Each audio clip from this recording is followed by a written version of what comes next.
Olá, amigos do Centro Espírita Ibirajara, uma alegria estar com vocês hoje. E a nossa tarefa hoje é falar um pouquinho sobre a lei de adoração no item sacrifícios. A lei de adoração, ela fica no Evangelho segundo o Espiritismo, das leis morais, que fica na parte terceira. A primeira lei é a lei divino-natural, que nós já estudamos aqui. A segunda lei é a lei de adoração. E fico pensando, por que primeiro, a lei divina ou natural e depois a lei de adoração? E parece que compreender esses dois conceitos, da imutabilidade das leis naturais, as leis físicas e as leis morais. Então, as leis físicas a gente já conhece por sofrer o efeito delas, tanto encarnados quanto desencarnados, a gravidade. Então, toda a matéria está sujeita a essas leis naturais, que se dividem em físicas e morais, e as morais nós estamos estudando aqui. Essas leis, por serem divinas, elas valem a qualquer tempo, em qualquer momento, em qualquer planeta, em qualquer ponto da criação. E as leis morais, que são uma derivação das leis divinas, a primeira delas sendo a lei de adoração, com certeza constitui assim um grande alicerce para nós avançarmos no nosso caminho evolutivo. Então, entender a grandiosidade de Deus e nos conectarmos com Ele é com toda certeza o passo número 1, é com toda certeza o alicerce para que possamos avançar nas demais leis e cumprindo a nossa finalidade evolutiva, conseguindo modificar um pouquinho a nossa forma de olhar, de proceder, o nosso comportamento, não de uma forma treinada, mas de uma forma natural, instintiva, aprimorando o nosso sentimento, as nossas emoções. Então, bem entendido, nós estamos aqui trabalhando no alicerce da nossa casa evolutiva.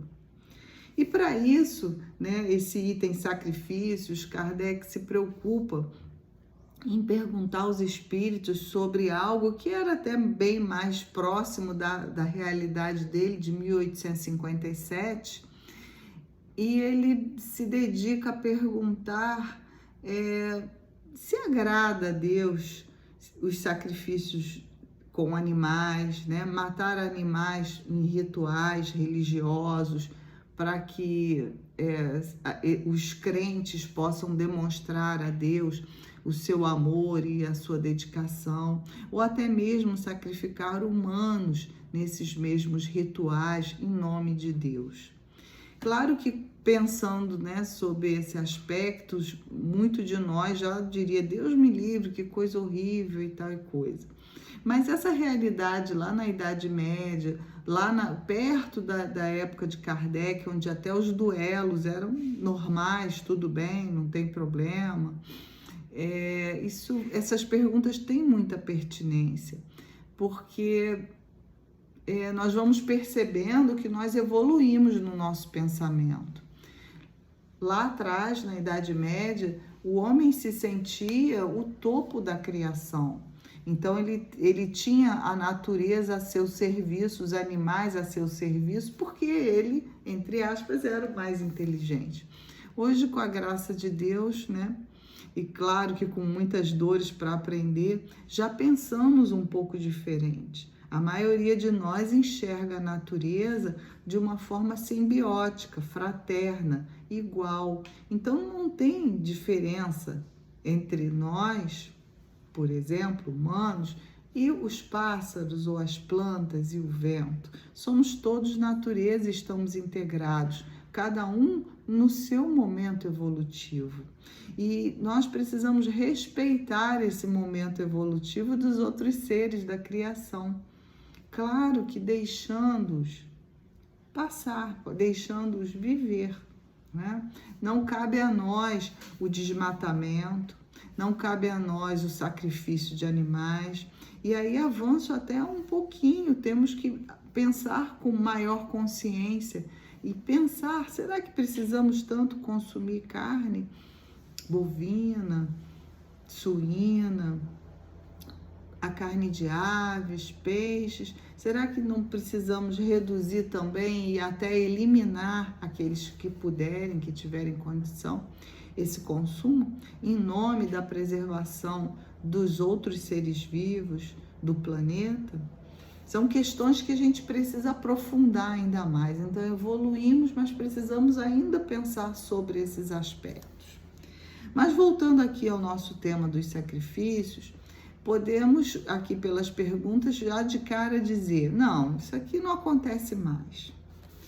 Eu acredito que ainda aconteça, né, os sacrifícios de animais e eventualmente, né, naqueles casos severos de obsessão, como aqui os itens, a pergunta 672, 673 vem trazer para a gente, né, pela influência dos espíritos obsessores, daqueles que se comprazem com essas práticas macabras, eles vão até colaborar, induzir aos humanos a prática desses atos de violência que nada tem a ver com a adoração a Deus. Mas isso é uma tônica aqui desse item, sempre os espíritos respondem nesse sentido. O sacrifício, o que vale para Deus é a intenção e não o fato. Então, se nós, ignorantes, desavisados, lá na Idade Média, participávamos de práticas religiosas em que se sacrificavam animais ou humanos, se nós tínhamos ali, naquele momento evolutivo, pela cultura nossa e pela ignorância, absoluta certeza de que aquela era a melhor prática para adorar a Deus, isso será levado em consideração. É claro que sofreremos as consequências desse dano, desse prejuízo a outrem, né? Seja ele humano ou um ser vivo, mas o que vale é a intenção. É diferente daquele que sabidamente, né, como nos tempos de hoje ainda existem casos isolados, sabidamente induzem aos ignorantes, aos espíritos que ainda têm suas dificuldades, não só de compreensão, mas também na busca de algo que lhes satisfaça a alma, numa orquestração do mal, se comprazem ou acreditam que estão adorando a Deus através dessas práticas violentas. Então, novamente, respondem os espíritos que isso não tem nada a ver com a adoração a Deus, isso tem a ver com um processo obsessivo, mas que Deus leve em conta a intenção e não o fato. Dito isso, né, que é a tônica das perguntas, daqui a pouco a gente vai detalhar um pouquinho as perguntas, é importante também entender se na nossa vida cotidiana, se no nosso dia a dia, nós também estamos sujeitos a algum tipo de prática que relembre, que rememore, que tenha alguma coisa a ver com sacrifício a Deus para adorá-lo. Sacrifício de alguma coisa para adorar. E entender se isso é eficaz ou não, né? Aí eu fiquei pensando, gente, quantas vezes, né, nós fazemos promessas, né, simples promessas, olha, eu vou parar de comer chocolate se tal coisa acontecer, ou uma pessoa muito querida doente, a gente faz uma promessa de alguma restrição ou de oferecer alguma coisa a alguém, né? Numa espécie de troca com Deus ou uma espécie de adoração àquele milagre alcançado. Claro que é um resquício, né, desse sacrifício que Kardec está trazendo aqui de uma forma mais pungente, mas é um resquício, atenuou-se a ideia, né, mas permanece a mesma lógica. Para adorar a Deus é preciso um sacrifício, porque Deus não é pai, Deus é um ente punitivo, né? Essa é a ideia de fundo dessas práticas. E trazendo a consciência, alargando um pouco a nossa consciência, devemos considerar que isso não tem efeito nenhum. O que tem efeito é a intenção. Então, a prece sincera, o pedido sincero, mobiliza forças extraordinárias em prol das questões que nós ansiamos por obter, por conseguir, principalmente aquelas relacionadas com o bem-estar do outrem, com a doença do outrem, ou até com alguma questão nossa, biológica ou emocional que estejamos passando. Então, o pedido dirigido a Deus, a prece dirigida a Deus, a meditação dirigida a Deus, voltada para o bem, mobiliza forças, independente daquilo que nós pretendamos oferecer em troca, porque qualquer coisa que tenhamos chega a ser bobo, né? Infantil, né? Ridículo, diante de Deus e da natureza.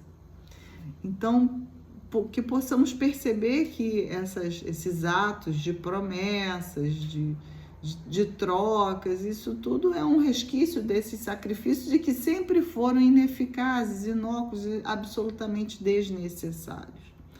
Mas é claro que aqueles que estão, né, que fizeram suas promessas, que, entre aspas, obtiveram suas graças e atribuem isso à promessa, beleza, o que vale é a intenção e não o fato.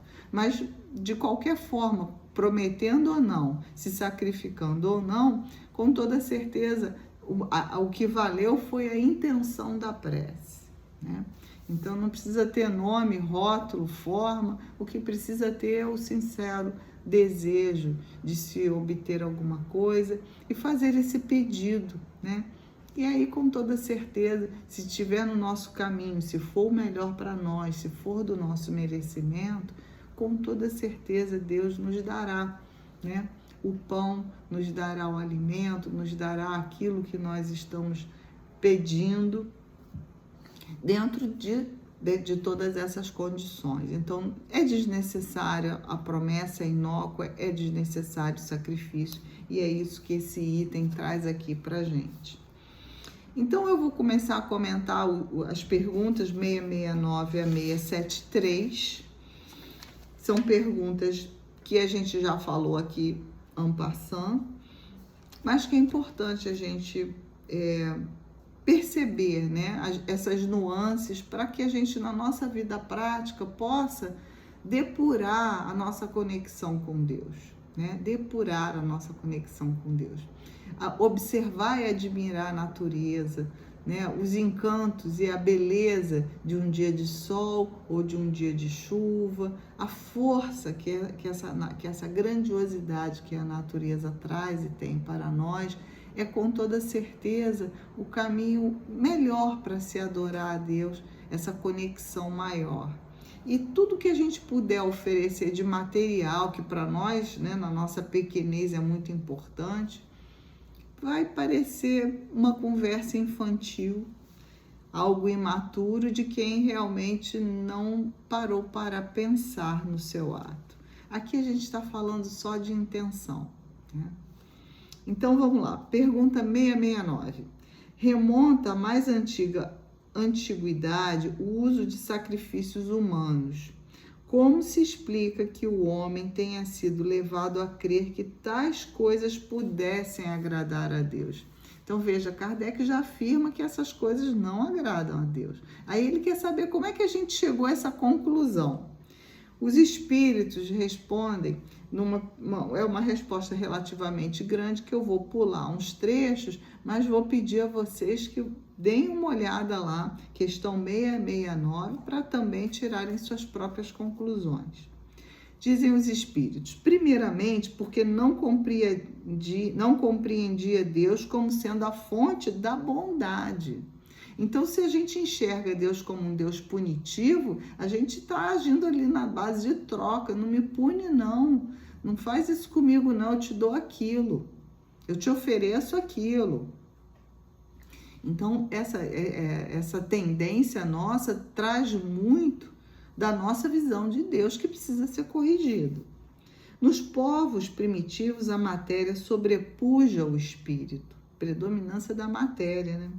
Eles se entregam aos instintos animais selvagens.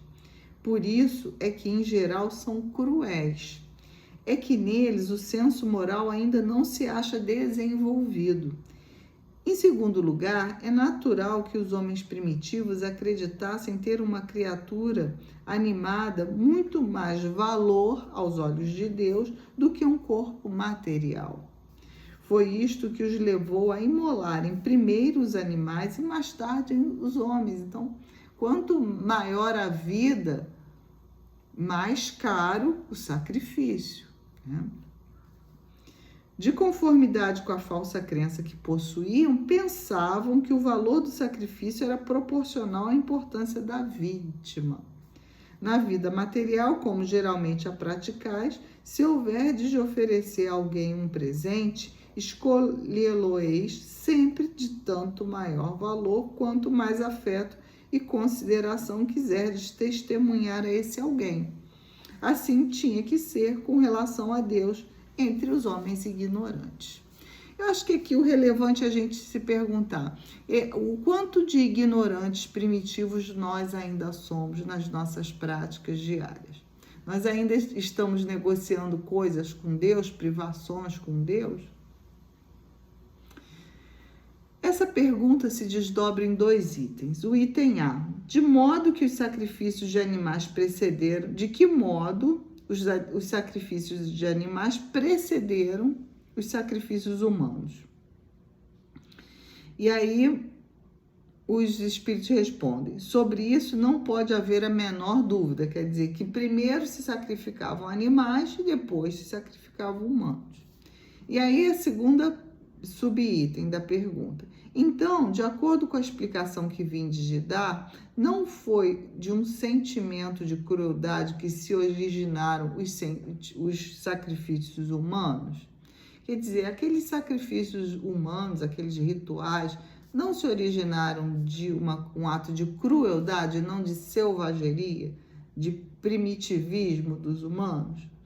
Os espíritos respondem: não. Originaram-se de uma ideia errônea quanto à maneira de agradar a Deus. Considerai o que se deu com Abraão. Com o correr dos tempos, os homens entraram a abusar dessas práticas, imolando seus inimigos comuns, até mesmo seus inimigos particulares. Deus, entretanto, nunca exigiu sacrifícios, nem de homens, nem sequer de animais. Não há como imaginar-se que se lhe possa prestar culto mediante a destruição inútil de suas criaturas. Vamos à pergunta 670. Dar-se-á que alguma vez possam ter sido agradáveis a Deus os sacrifícios humanos praticados com piedosa intenção? Quer dizer, em algum momento isso poderia ser útil a Deus, agradável a Deus? E os espíritos respondem: não, nunca. Deus, porém, julga pela intenção. Então, é aquilo que nós já discorremos, né? Se a intenção, se a crença, se a cultura em que estávamos mergulhados no passado nos levava a crer que essa seria uma forma de adoração a Deus, a intenção era essa, a intenção era boa, mas precisamos avançar, precisamos reavaliar as práticas, precisamos evoluir, precisamos entender a natureza, né, como sendo todos nós, todos os seres criados por Deus. E cuidar dessa natureza não como aquele que mata essa natureza para agradar a Deus, o que é um absurdo, mas como co-criadores de Deus. Aqueles que preservam a natureza, enfeitam, cuidam, né? como a plantinha, e tratam dela amorosamente, cuidam para ela não morrer. Enfim, precisamos contribuir com a natureza, sermos co-criadores. E com toda certeza estaremos em sintonia com Deus. Eu não gosto do termo agradar a Deus, porque parece que Deus é uma pessoa, né? Mas estaremos agindo de acordo com as leis morais, não violando as leis divinas ou naturais e, portanto, estaremos no caminho da evolução e da felicidade. Esse é o ponto. Vamos lá, questão 671. Que devemos pensar das chamadas guerras santas, né? A Idade Média foi povoada por conquistadores que, em nome de Deus, levantavam bandeiras e sangravam os outros. E isso era tido como tudo bem, porque eram guerras santas. Então, vejam que situação. Em nome de Deus se comete crimes, né? Em nome de Deus se age de forma equivocada. Em nome de Deus se explora o outro que, por ignorância, né, se deixa levar, ou por desconhecimento, ou pela fome, explora o outro. Em nome de Deus, quão grave isso é. E não está muito distante esse tempo, nós ainda não superamos isso. E aí respondem os espíritos: impelidos pelos maus espíritos e fazendo a guerra aos seus semelhantes, contravém a vontade de Deus, que manda: ame cada um o seu irmão como a si mesmo. É absolutamente um contrassenso. E uma responsabilidade muito grande, né? Daqueles que ainda, nas suas práticas, exploram o outro em nome de Deus. Porque isso não é amar o seu irmão conforme a si mesmo, né? Então, uns se reservam as melhores posições, exploram até o trabalho do outro para viver na riqueza, se colocando como um enviado de Deus, aquele que dará, que trará e que fará milagres, enfim. Isso ainda é visto na nossa humanidade. Questão 672. A oferenda feita a Deus, frutos da terra, tinha a seus olhos mais mérito do que o sacrifício dos animais? E aí o Kardec usa essa técnica, né? Ele muda a forma de perguntar, mas ele está perguntando a mesma coisa que perguntou lá atrás, é para confirmar, né? E os espíritos dizem: já vos respondi, declarando que Deus julga segundo a intenção e que para ele pouca importância tinha o fato, né? O que importa é a intenção. Mais agradável, evidentemente, era a Deus que lhe oferecessem frutos da terra, em vez do sangue das vítimas. Lógico, porque não se agrediria a natureza, né? Não, a questão, o que Deus espera é a intenção, né? A lei de adoração fala de uma intenção trabalhada na fé, na prece, na meditação. Recorrermos a Deus como sendo ali aquele ente supremo, superior, que está ao nosso lado em todas as nossas vivências, em todas as situações da nossa vida. E isso aí é desimportante, né? Mas é claro que entre sacrificar um animal e oferecer flores num altar, é melhor as flores no altar, que foram colhidas, que aquelas flores não mataram a planta, e vamos colocar lá na jarra, ela vai durar, vai enfeitar aquele momento, mas isso não deixa de ser um sacrifício, né? Não deixa de ser uma forma de oferenda. Então vejam como as nossas práticas de hoje, né? Os nossos hábitos ainda tem muito a ver com esse subitem desse capítulo da parte terceira do livro dos Espíritos. Depois a pergunta 673 é a pergunta final. Não seria um meio de tornar essas oferendas agradáveis a Deus, consagrá-las a minorar os sofrimentos daqueles a quem falta o necessário? E nesse caso, o sacrifício dos animais praticados com um fim útil não se tornaria meritório ao passo que era abusivo quando nada servia? E aí ele desdobra essa ideia nessa pergunta. A resposta dos espíritos é: Deus abençoa sempre os que fazem o bem. Melhor meio de honrá-lo consiste em minorar os sofrimentos dos pobres e dos aflitos. Pronto, já temos um caminho de adoração a Deus. Não precisamos mais sacrificar animais humanos, né? Não precisamos mais ferir a natureza e os outros seres da criação. Não precisamos mais violar essa dinâmica de harmonia do universo. Já temos uma forma de agradar a Deus, de oferecer a Deus o nosso louvor, que é minorar os sofrimentos dos pobres e dos aflitos. Ou, dito de outra forma, fora da caridade não há salvação.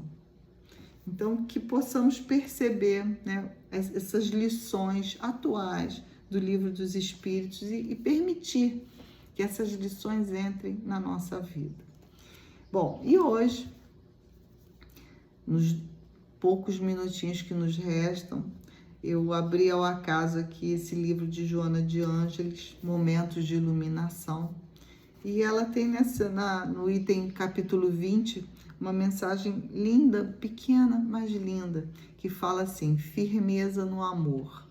Porque quando a gente fala da caridade, quando a gente fala de integração com Deus, com adorar Deus, com o reconhecer, porque adorar é reconhecer a grandiosidade de Deus em nossas vidas e nos unirmos a Ele, né? Trazer que o nosso Deus interno se conecte com a natureza, que é o outro nome de Deus, né? Tanto que no Livro dos Espíritos está lá a natureza com N maiúsculo, né? Então, trazer essa mensagem falando da firmeza no amor é fundamental. Eu não vou lê-la toda, mas ela diz aqui num dado momento que o amor, deixe que o amor te luarize o íntimo e aprenderás o real significado da tua existência. Veja, a gente fica buscando entender, compreender, agir certo, as regras, o comportamento, quando a gente precisava de uma prática de sentimento, de amor, que é um treino, né? Para nós mergulharmos nesse amor divino, que é a grande adoração a Deus, e assim compreender o nosso papel, aí as nossas necessidades melhores de amparo ao próximo, amparo a si mesmo, de autodescobrimento, naturalmente vão fluir. Então é a grande dica, né? É essa firmeza no amor, mas é preciso ser firme, né? Porque a nossa parte que ainda está mal acostumada, que ainda está tomada pelos vícios, pelos maus pensamentos, pelos sentimentos de ressentimento, de revolta, de vingança, vão brigar. Então precisamos ter firmeza no amor. Precisamos despertar essa chama que existe em cada um de nós e sermos firmes com ela, né? E ela diz aqui que quando o amor se afasta do homem, estruge, aparece a desesperação, a suspeita, predomina o crime, o ódio, intoxica a vida. Então, quantas vezes nós estamos tristes, achando que a nossa vida está muito chata, sem sentido, sem motivação, estamos envelhecendo, ou estamos adoecendo, ou estamos sozinhos, mas quando a gente deveria voltar para o amor, porque o amor é o grande sentido da existência. O homem sem amor é qual embarcação sem leme, à deriva, perdido num oceano. Difícil a vida quando destituída do amor. Herdeiro da agressividade ancestral, o homem reage, enquanto o amor lhe ensina a agir com correção. Como efeito, somente quando se ama é que se alcança a maioridade, a superior finalidade da existência. Falamos aqui que esses comportamentos de sacrifício se assemelham a crianças oferecendo alguma coisa que supõe ter valor, né? Aqueles seus temporariamente superiores, quer dizer, comportamentos imaturos, né? Quando a gente investindo na qualidade do nosso amor a nós mesmos e ao outro e a Deus, nós estaremos no caminho da maturidade. Assim, faz uma pausa no turbilhão de conflitos e atividades nos quais te debate. Ausculta, sente, para ver o amor. Ele te falará de bênçãos não fruídas e alegria ainda não experimentadas, que te despertarão para as emoções libertadoras. E aí essa frase linda, eu até usei na minha meditação, porque eu me imaginei dessa forma. Vou ler para vocês. Uma sugestão de visualização terapêutica. Banha-te, portanto, nos rios invisíveis do amor de Deus e deixa-te arrastar pela sua correnteza. Olha que frase linda. Joana de Ângeles é poesia, né? Pois é, vamos lá nos imaginar, né, num momento de tranquilidade, num local quietinho, sem celular por perto, sem barulhinhos, de preferência o barulho da natureza, aqueles que tiverem oportunidade, né, de ouvir o vento, os pássaros, estiverem num local mais tranquilo, ou se não tiverem, fecha tudo e se imagina nele, né? Se imagina imerso na natureza, se imagina entrando num rio de amor e se deixando levar por essa correnteza, que é o amor de Deus. E ele envolve a todos nós. Esse rio, né, o banhar, o deixar-se levar é estar completamente imerso e preenchido pelo amor de Deus.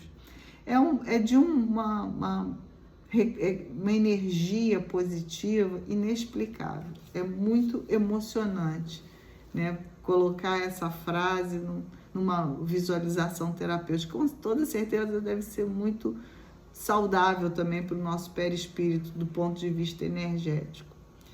E por fim ela diz: Jesus, ensinando libertação plena, estabeleceu no amor a Deus e ao próximo a condição única e poderosa para o homem ser feliz. A condição única e poderosa para o homem ser feliz. Não há outra forma de nos libertarmos plenamente, senão através do amor a Deus. Porque quando a gente ama a Deus, a gente vai aprender a amar a natureza, que Deus é a natureza. Amar a nós mesmos, que somos a natureza, estamos imersos na natureza. E aí a gente vai começar a dar, a valorizar, a nossa escala de valores será diferente. Ama e dulcifica-te, porquanto somente o amor propicia a luz do entendimento e o repouso da paz. Então, queridos amigos, que possamos nesta noite, que ainda não é noite aqui, mas daqui a pouco será, pensar, né, nos desdobrarmos, estarmos lá nos salões da casa de Ibirajara, para sermos tratados nas nossas partes mais complicadas, as nossas sombras, as nossas dificuldades de entendimento, e que possamos ser tratados no rio do amor, nos banhando nesse rio, deixando que a correnteza nos leve e compreendendo que a ação, a intenção, o auxílio ao próximo, o auxílio a nós mesmos, é uma forma de adoração a Deus e é a forma que vai nos conduzir à plenitude e à felicidade. Muito obrigada, um beijo carinhoso em todos vocês, que Jesus esteja em nossos lares.